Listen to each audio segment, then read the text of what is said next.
So this song is in my top 2 for Beatles. And it's like a producer's dream. They just did so many breakthroughs as far as production in this song.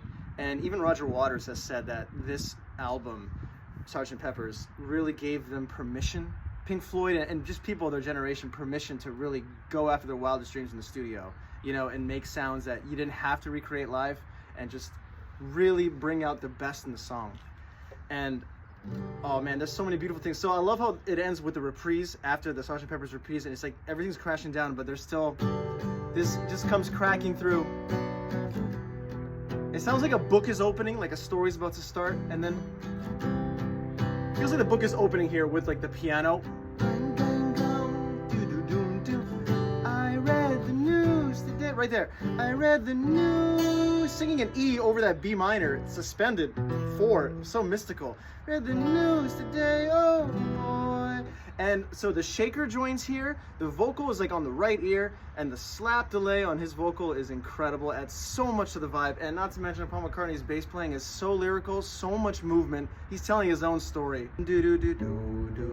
About a lucky man who made the grade. So that's the 4, the C is the 4, climbing down to the A, but it's an A sus2, and he goes, made the grade. He's singing a 5th, made the grade.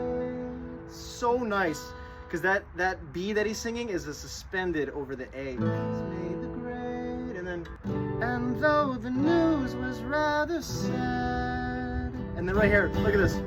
Well, I just had to laugh. That F there doesn't belong in G major or E minor. It's the flat 7. Well, I just had to laugh.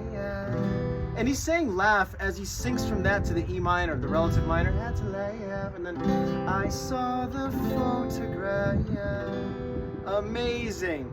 I'm gonna fast forward a little bit. I'd love to turn you. So haunting. And this is the line that got the song banned, because he says, I'd love to turn you on, which people thought it meant, I'd love to turn you on to drugs.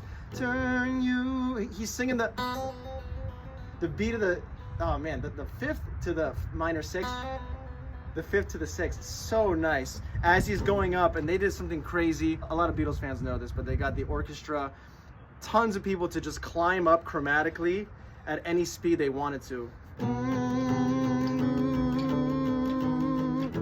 And it goes up and it goes. Now we're in E major. We just modulated to E major. Alarm clock. And then Paul McCartney. He sounds muffled, man. They put like, I don't know what they did, but he sounds very muffled, like he's like waking up. So he goes, woke up, fell out of bed.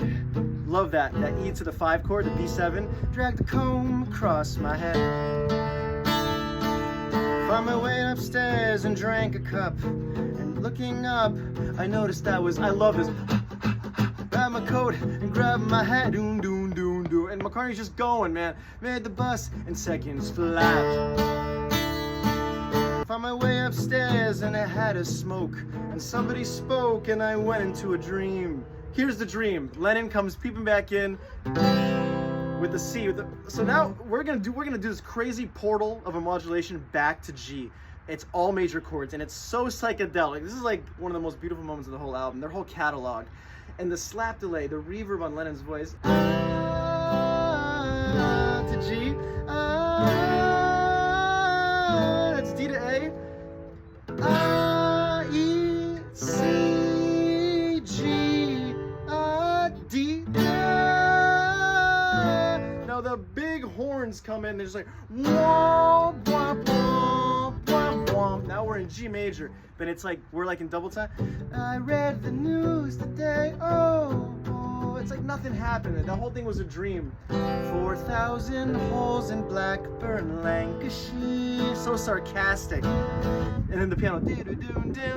And though the holes were rather small, they had to count them all. Oh my God. Now they know how many holes it takes to fill the Albert Hall. I'd love to turn you. Okay, some Tool fans out there, I know I'm a huge Tool fan. That Maynard does that in Jimmy, okay? But the Beatles are doing this chromatic rise again. They do it again. It's going up, it's going up. They got 3 pianos, they're all doing E major chords. So brilliant. The song is all about the vibe and the production, the performance. The key changes are great. The instrumentation, you got horns, you got strings, you got everything going on. Piano, the shaker. Oh, and I forgot to mention Ringo's drums in the verses, man. And I love how he's like, doom, doom, doom, and then that's it, he just stops. I wouldn't think to do that, have a fill and then just stop, no snare or anything. And then he does another fill and stops again, and then he introduces the snare again. Amazing. Never could be any other way.